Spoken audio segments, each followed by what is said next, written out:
느헤미야 12장 27절부터 43절까지 말씀입니다.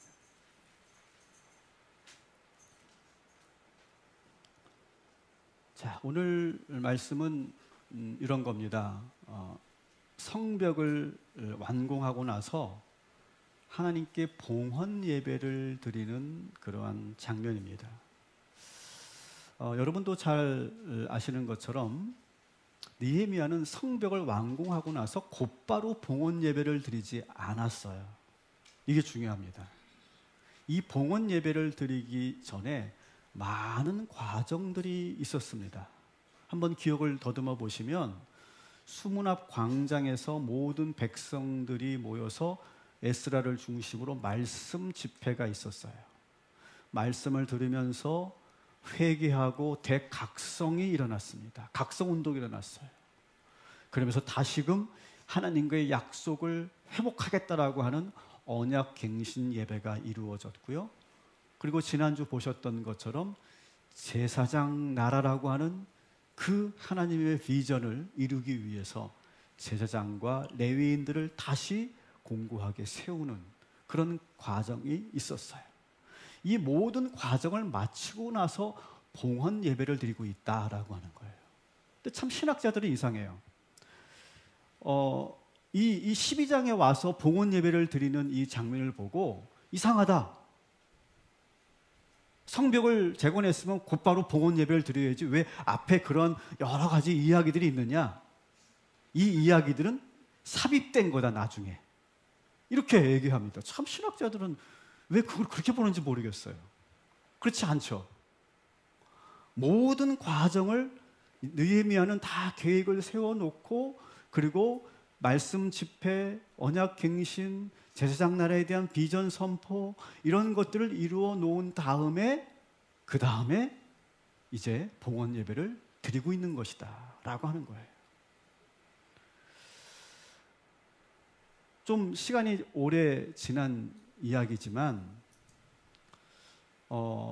서울시장을 지냈던 어느 정치인이 서울시를 하나님께 봉헌하겠다 해가지고 서울 시민들이 난리가 난 적이 있었어요. 물론 그분은 교회 장로님이시기 때문에 자신의 어떤 신앙 고백 차원에서 그렇게 발언했겠지만 시민들의 입장에서는 그게 상당히 불편하게 들렸던 거죠. 여러분들은 어떻게 들렸는지 모르겠어요. 근데 저는 같은 그리스도인이지만 저는 그것은 아쉽더라고요. 왜냐하면 여러분 느헤미야를 보십시오. 느헤미야는요 백성들을 먼저 신앙적으로 잘 이끌어내고 스스로 그런 마음이 들 수 있도록 그렇게 참여시키고 또 정치인으로서 그렇게 본을 보이고 그러면서 봉헌 예배를 드렸단 말이에요. 그냥 내가 좋다고 그냥 아무렇게나 봉헌한다, 봉헌 예배 드리자 그렇게 하지 않았다는 거예요. 그냥 나 혼자 좋다고 봉헌 예배를 드린 것이 아니라 이스라엘 백성들 모두가 한 사람도 빠짐없이 하나님께 드리는 것을 기뻐하게 만들었어요. 그러니까 여러분 취지가 아무리 좋아도 의도가 아무리 좋아도 과정이 필요한 거고 그런 때가 있어야 하는 법이죠. 자, 백성들은 하나님께 드릴 역사적인 이 봉헌 예배를 위해 아주 분주하게 준비하고 있습니다. 가장 먼저 신경 쓰고 가장 먼저 준비했던 건 뭐냐? 찬양대를 구성하는 거예요. 오늘 드림 찬양대 잘 들으세요. 찬양대를 구성하는 거예요. 27절부터 29절 같이 읽겠습니다. 예루살렘 성벽을 봉헌하게 되니 각처에서 레위 사람들을 찾아 예루살렘으로 데려다가 감사하며 노래하며 재금을 치며 비파와 수금을 타며 즐거이 봉헌식을 행하려 하매 이에 노래하는 자들이 예루살렘 사방들과 느도바 사람의 마을에서 모여들고 또 백길갈과 게바와 아스마잇들에서 모여들었으니 이 노래하는 자들은 자기들을 위하여 예루살렘 사방의 마을들을 이루었습니다. 아멘. 자, 가장 먼저 봉헌 예배를 준비하면서 대규모의 찬양대를 준비합니다. 도시와 마을 곳곳을 돌아다니며 찬양할 수 있는 레위인들을 다 불러 모읍니다. 그리고 예루살렘에 다 집결하게 해요. 그리고 오늘 말씀해 보니까 모든 악기를 다 동원합니다. 재금과 비파와 수금을 동원해서 하나님께 드릴 최고의 찬양을 올려드리기 위해서 어디에 모였다고 그래요? 따라합시다. 들판에 모였대요. 들판에 모여서 뭐 한 거예요? 찬양 연습을 하는 거예요. 찬양 연습을. 많은 인원이기 때문에 아마 어떤 그런 제한된 공간에서 연습할 수 없으니까 들판에 모여서 찬양 연습을 한 거예요. 우리 이번 주 금요일 날 우리 드림 찬양대가 헌신 예배를 드린다고 하시는데 잘 준비된 헌신 예배가 되기를 주님의 이름으로 축원합니다. 하나님께 순수한 헌신의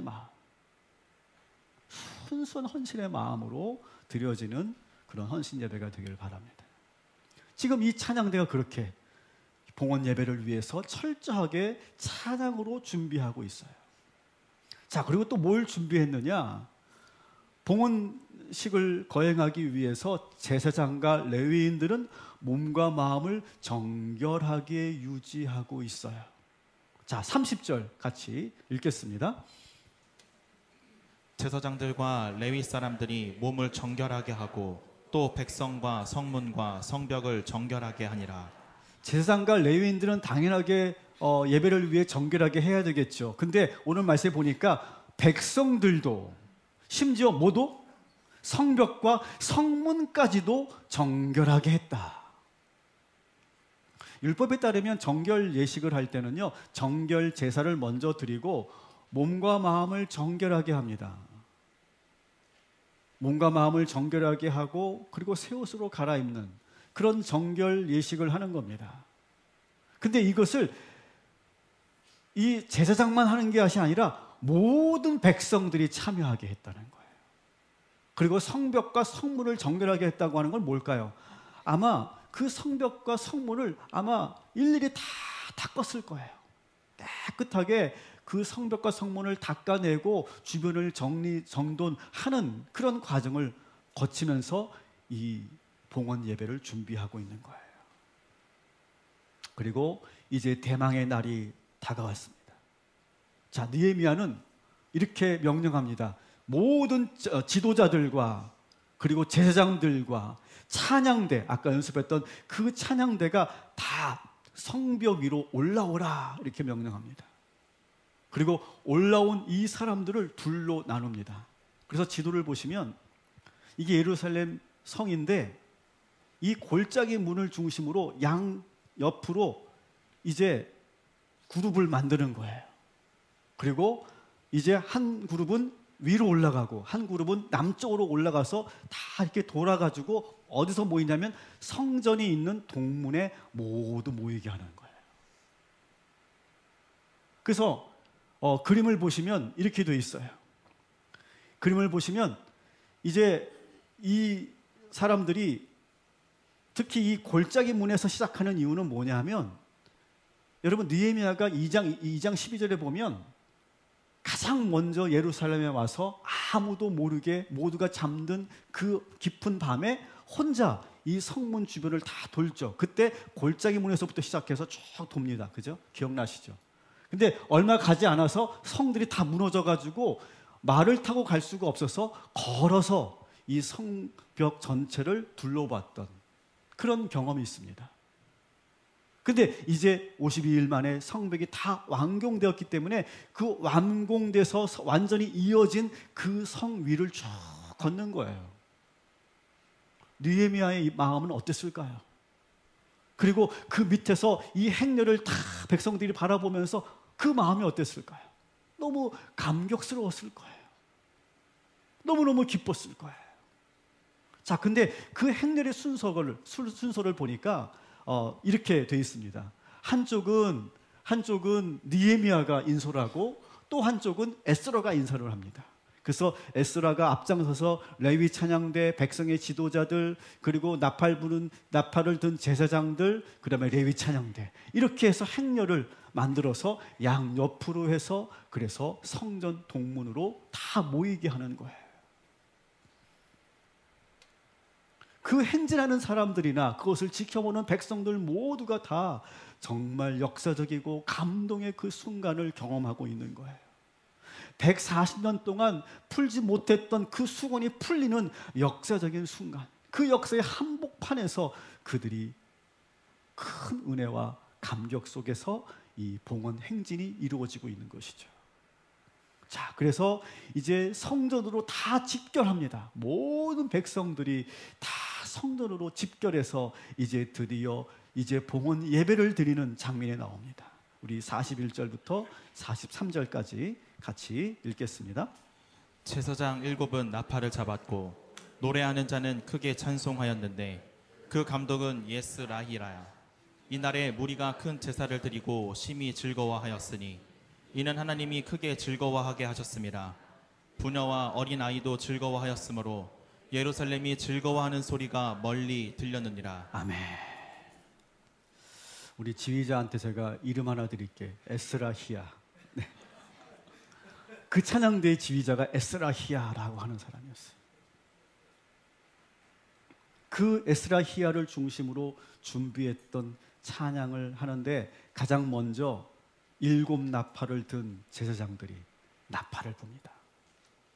나팔이 불리고 나팔이 끝남과 동시에 준비했던 그 장엄한 찬양이 쫙 울려 퍼지는 거예요.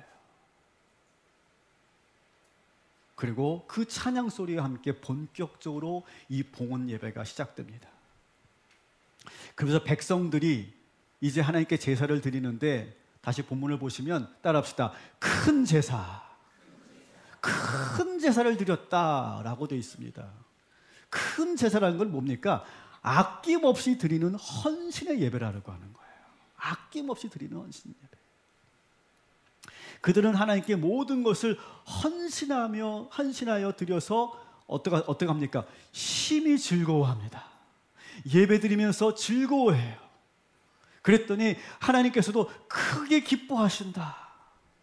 그리고 여성들과 부녀들과 어린아이들도 즐거워하더라. 그리고 온 이스라엘의 그 즐거워하는 소리가 저 멀리까지 그 소리가 퍼져나가더라 라고 하는 거예요. 정말 기쁨이 충만한 그런 예배였어요. 그러니까 제가 본 성경에서 가장 최고의 예배를 지금 드리고 있는 장면이 바로 오늘의 이 예배의 모습인 거죠. 예배드린 성도들이 기뻐하고 하나님도 기쁘게 그 예배를 받으시고 우리 자녀들이 즐거워하며 예배드리고. 저는 오늘 이 말씀을 묵상하면서 하나님, 오늘 이 주일에 우리 교회에서 6번의 예배가 드려지게 되는데 이 모든 예배가 기쁨이 넘치는 예배가 되게 하여 주시옵소서. 우리 디키즈 어린이들이 활짝 웃으며 기쁘게 예배하는 모습을 주님 보게 하여 주시옵소서. 우리 디주니어 아이들이 정말 손들고 그리고 하나님을 찬양하고 손들고 자기의 의견을 발표하는 그런 예배가 되게 하여 주옵소서. 우리 틴즈 친구들, 우리 청년들이 앉지 않고 서서 1시간, 2시간을 그렇게 마음껏 찬양하는 그런 능력의 예배가 되게 하여 주옵시고, 오늘 우리 모든 장년들도 뜨거운 열정으로 하나님을 찬양하고 하나님 안에서 은혜와 기쁨을 누리는 감격의 예배를 드리고 돌아가게 하여 주시옵소서. 제가 그렇게 기도했어요. 여러분, 제가 주일 예배를 마치고 소소한 저의 낙이 있습니다. 그게 뭐냐면 집에 또 돌아가서 소파에 탁 앉아서 가장 먼저 제가 하는 게 뭐냐면 핸드폰에 들어가서 우리 교회 밴드를 보는 거예요. 우리 교회는 여러분 아시는 것처럼 매주 그 예배 사진이 올라가잖아요. 아시죠? 예배 사진이 올라갑니다. 근데 그 예배 사진을 보면요, 저도 모르게 웃음이 나요. 특히 우리 디키즈 아이들 예배하는 모습 보십시오. 그 헌금 가운을 어떻게 어서 그걸 또 입혀가지고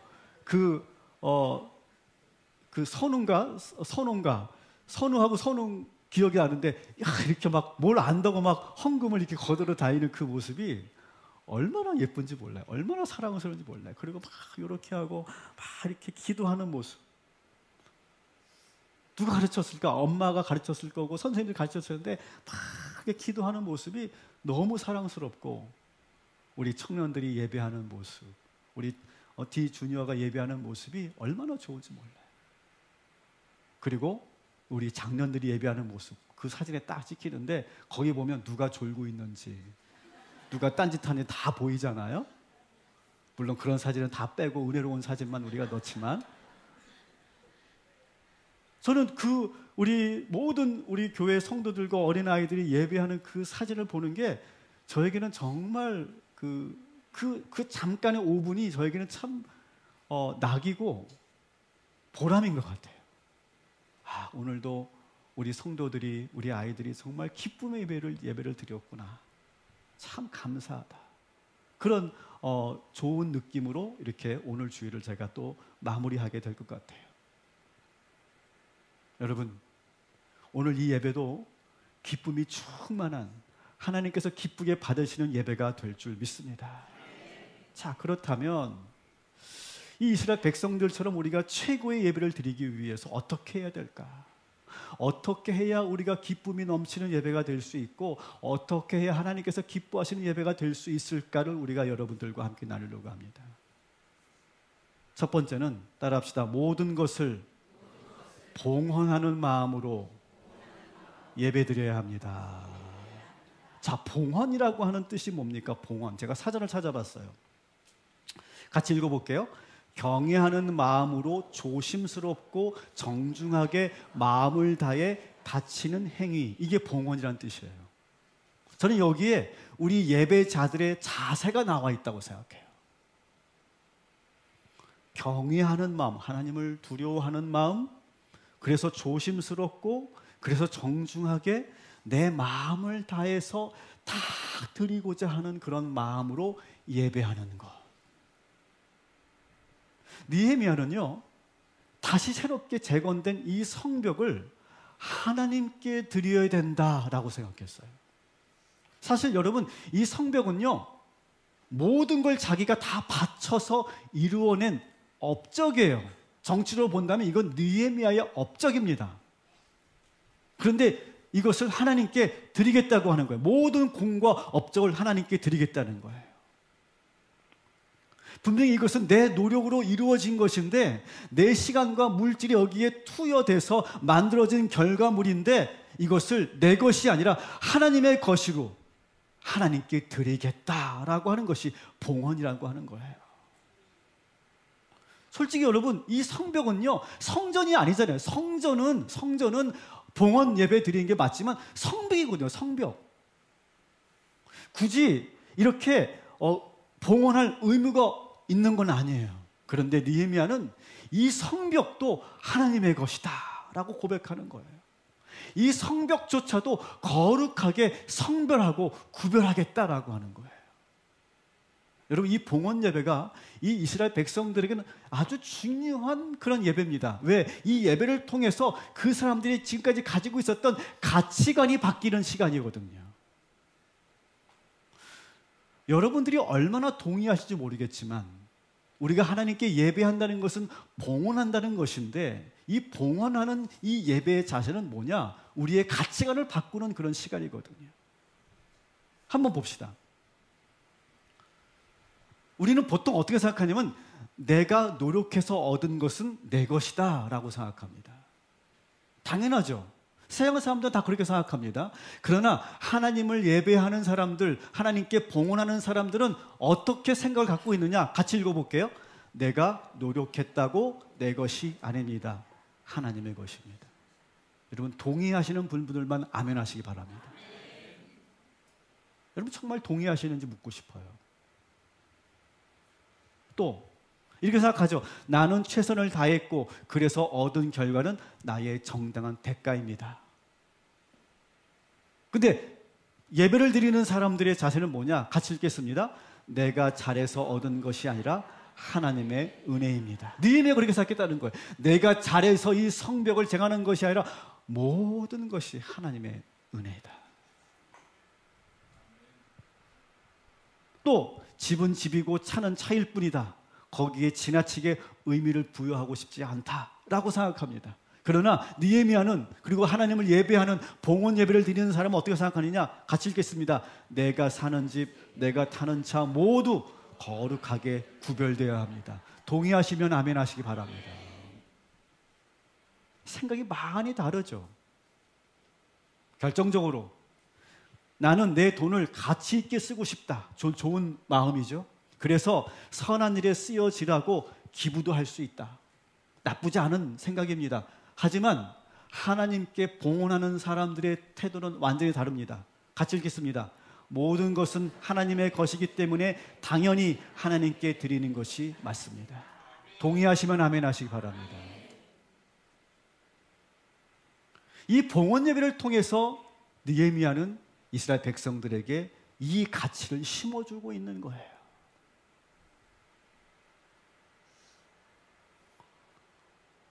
모든 것을 성별하고 모든 것을 하나님께 드리는 마음을 가질 때, 그때 비로소 우리의 예배는 기쁨의 예배가 된다는 거예요. 이런 분들이 계십니다. 교회를 다니는 이유로 이렇게 생각하는 분들이 계세요. 뭐 교회 다니면 나쁘지 않은 것 같아.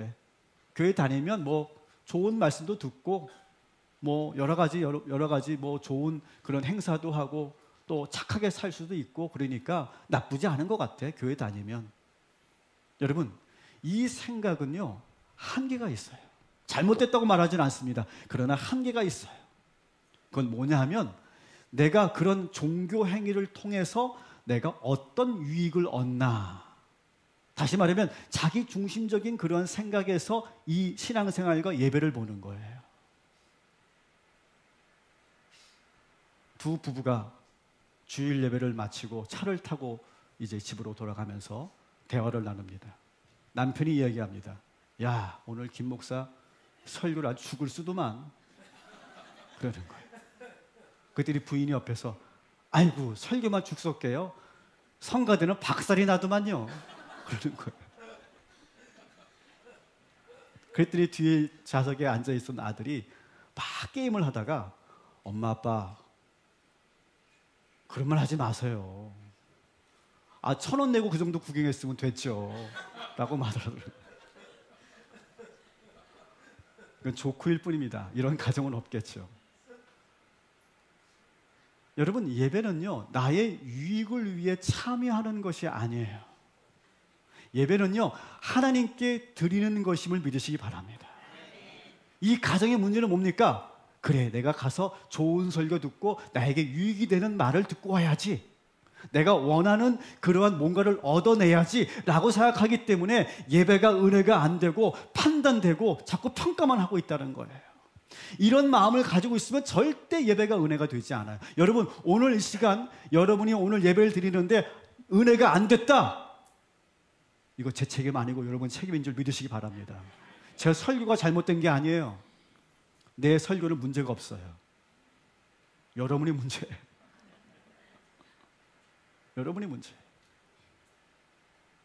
여러분, 하나님께 올려드리는, 하나님께 봉헌하는 마음으로 예배에 참여하시기를 주님의 이름으로 축원합니다. 두 번째로, 오늘 말씀에서 우리가 최고의 예배를 드리기 위해서 대단히 중요한 게 뭐냐? 찬양이라고 하는 부분이에요. 찬양. 느헤미야가 봉헌 예배를 준비하면서 당대 최고의 찬양대를 구성하죠. 아마 다윗 왕 이후에 아마 최대 규모의 찬양대였을 거예요. 그들은 들판에서 모든 악기를 동원해서 찬양을 준비하고 연습합니다. 그리고 예배가 시작되자마자 전심으로 찬양을 하나님께 올려드리고 그 찬양 소리를 듣고 백성들의 마음이 활짝 열리고 정말 오랜만에 예배다운 예배를 드리고 있는 거예요. 저는 자부해요. 우리 동탄 꿈의 교회 예배, 어느 교회와 비교해도 정말로 우리 동탄 꿈의 교회, 우리 드림 찬양대, 우리 물단동산 찬양팀 어디에 내놓아도 부족함이 없는 팀인 줄 믿습니다. 저는 이전 교회에서 3만 명이 모이는 교회죠. 거기에 제가 전체 예배를 디렉터 했던 사람이에요.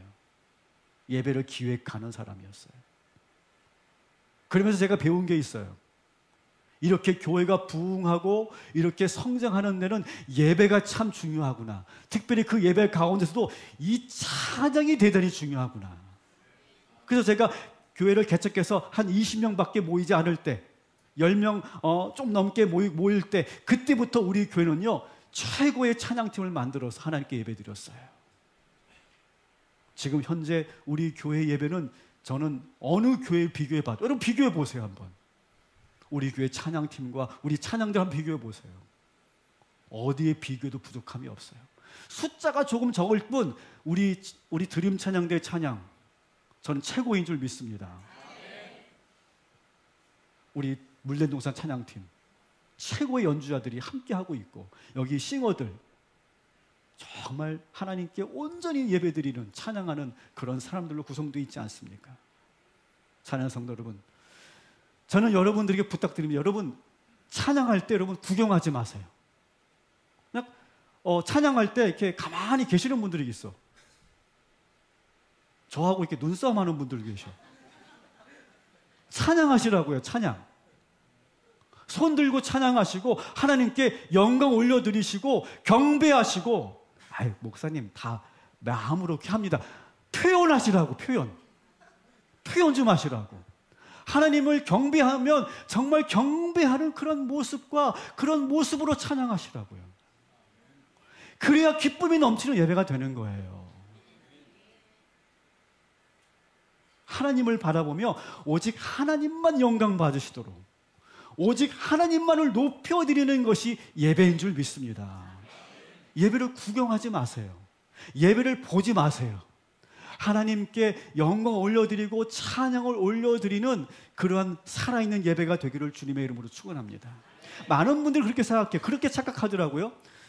예배는 설교 듣는 시간이다라고 생각합니다. 아닙니다, 여러분. 설교는 그 일부분이에요. 여러분, 우리가 교회 나오는 이유는요, 하나님을 예배하기 위해서 온 것이지 사람과 교제하기 위해 온 거 아니잖아요. 여러분, 예배를 드리면서 내 마음의 위안과 평안을 얻으러 오셨다고 한다면 여러분 다시 한번 생각해 보세요. 우리는 오직 하나님께 예배하기 위해서, 하나님을 찬양하기 위해서, 하나님을 높여드리기 위해서, 나의 모든 것을 들여서 하나님을 예배하기 위해서 이 자리에 오신 줄 믿습니다. 그런 적극적인 마음, 그런 열정적인 마음, 예배를 사모하는 마음, 찬양을 통해 하나님을 영광 올려드리는 그 자세, 거기서 기쁨의 예배가 시작되는 줄 믿습니다.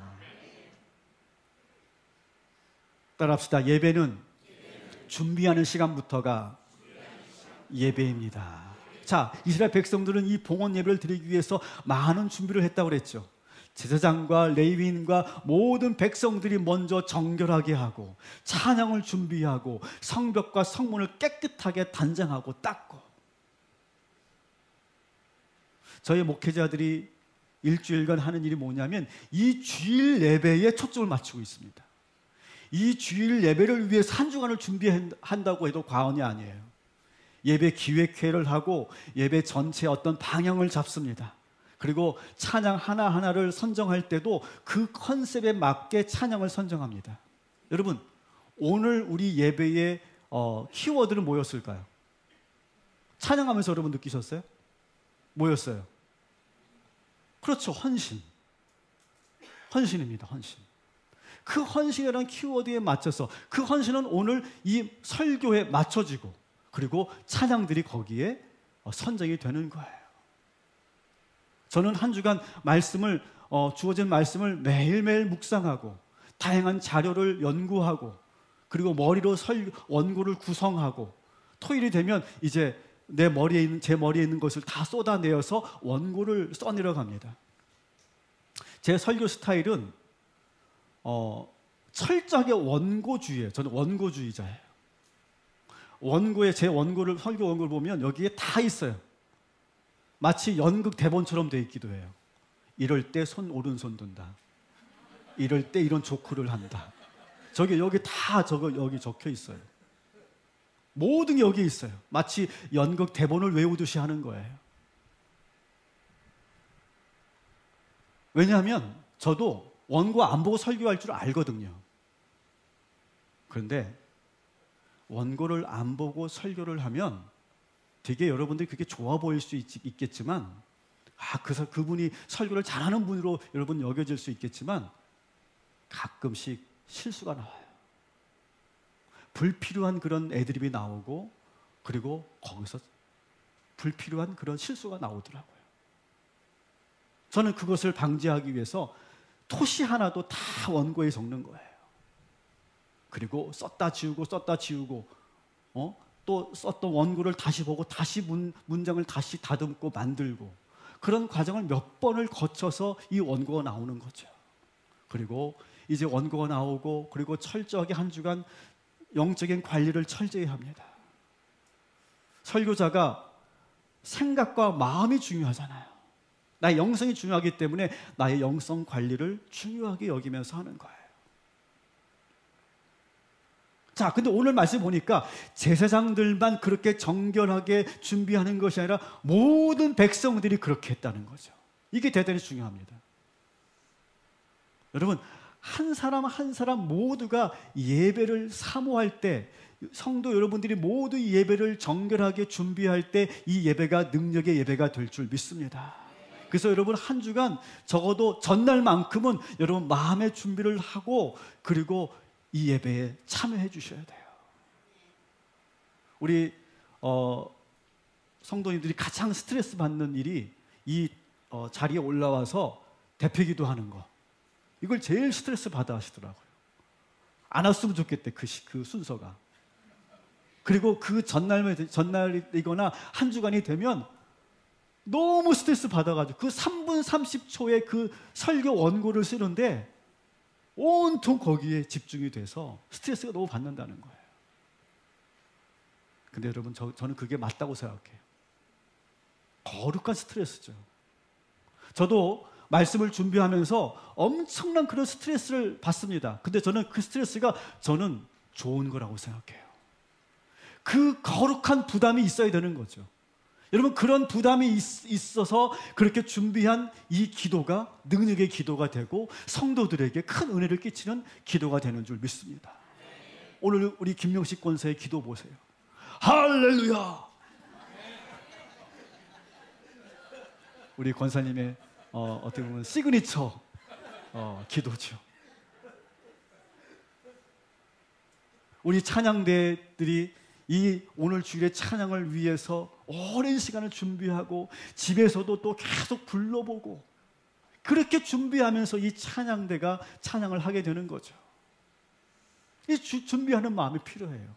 여러분, 가급적이면 여러분, 이 우리가 주일 예배를 드리기 전에 가족들과 불편한 일이 없도록 만드셔야 돼요. 꼭 토요일날 부부싸움 하잖아요. 꼭 주일날 아침에 부부싸움하고 꼭 그런 일들이 일어나는데, 여러분, 그런 일이 일어나지 않도록 준비하는 거예요. 깨어 있어야 되는 겁니다. 그리고 은혜가 되지 않는 자리는 가급적 피하고, 그리고 사소한 것 같지만 나의 모습도, 내가 주일날 이제 입고 가야 될 옷도, 나의 모습도 잘 준비하는 일. 여러분이 헌금을 준비할 때도, 감사 헌금을 드릴 때도 그냥 드리는 것이 아니라 그 감사 헌금 봉투에 나의 감사의 제목을 꾹 눌러서, 그래서 하나님께 감사의 고백을 드리고, 또 현대인들은 온라인 헌금을 많이 하는데 저는 그것이 불가피하다고 생각하지만, 여러분 온라인 헌금을 할 때 여러분 송금하기 누르기 전에 여러분 꼭 기도하십시오. 그리고 그 후에 기도하시든 그 전에 기도하시든 여러분 온라인 헌금을 드릴 때도 여러분 꼭 기도하고 감사 기도를 드리고 그렇게 마음으로 준비하고 여러분 이 예배에 참여하시는 거예요. 그리고 이제 오늘 우리가 함께 나눌 말씀이 모바일 주보에 미리 나가잖아요. 그죠? 모바일 주보를 다 보시면 오늘 주일에 본문이 다 나옵니다. 제목도 나옵니다. 그래서 미리 한번 말씀도 한번 찾아서 읽어보시고, 그리고 모바일 주보에 들어가면 오늘 우리가 부를 찬양도 다 올라가 있어요. 그래서 한번 불러보시고, 그러니까 이런 분들이 계시더라고요. 찬양이 너무 어렵다고. 불러보시라고 그러니까. 미리 드리잖아요. 한번 단 5분만 여러분이 준비하면 되잖아요. 한번 불러보시고 한번 들어보시고, 그리고 와서 여러분 예배 드리고 가서 여러분 찬양하면 여러분 얼마나 은혜가 되겠어요. 아무 준비 없이 여러분 예배에 참여하면 여러분 찬양이 아무리 좋아도, 오늘 설교가 아무리 좋아도 여러분들은 은혜 받지 못할 거예요. 그릇이 준비되어 있지 않은데 어떻게 은혜를 받을 수 있겠어요? 사랑하는 성도 여러분, 예배 드리기 전에 예배를 준비하시며 성결하시기를 주님의 이름으로 축원합니다. 그리고 예배를 사모하는 거예요. 오늘 하나님께서 나에게 무슨 말씀을 주실까? 오늘 하나님께 드릴 그 찬양에서 나는 어떻게 고백하고 어떻게 표현하며 하나님께 찬양할 것인가? 여러분 그렇게 준비하시기 바랍니다. 마지막으로 이 말씀을 마치고 드리고 설교를 마치겠습니다. 43절을 보시면 이렇게 되어 있습니다. 따라합시다. 예루살렘이 즐거워하는 소리가 멀리 들렸느니라. 즐거워하는 소리가 멀리 들렸다는 거예요. 멀리. 이방 족속들에게까지 그 즐거워하는 소리, 그 예배하는 소리가 울려 퍼졌다는 거예요. 여러분 그러고 보니까 여러분 놀랍지 않아요? 느헤미야서에서 계속 나왔던 빌런들이 있었잖아. 누구죠? 산발락과 도비야. 어느 순간부터 안 나타나요, 이 사람들이. 틈만 나면 와가지고 막 조롱하고 방해하고 막 공격했던 이 사람들이 어느 순간부터 나타나지는 않습니다. 여러분 영적 원리가 그런 거예요.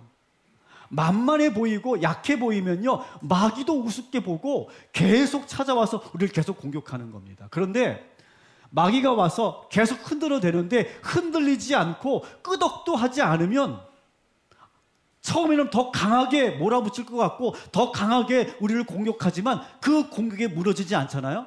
한번 그것을 버텨내잖아요. 그러면요 그때부터 마귀가 두려워합니다. 안 넘어가네? 흔들리지를 않네? 그러면서 더 이상 힘을 쓰지 못하는 그런 상태가 됩니다. 산발락과 도비아가 바로 그런 거예요. 몇 번을 찾아와서 그렇게 방해했지만 흔들리지 않는 이 백성들을 보면서 결국 그 성벽을 재건해내는 그 과정을 보면서 이제 더 이상 우리가 할 수 있는 게 없구나 라고 깨닫고 나서는 아예 흔적조차 없이 사라져버리는 것이 마귀의 권세인 줄 믿습니다.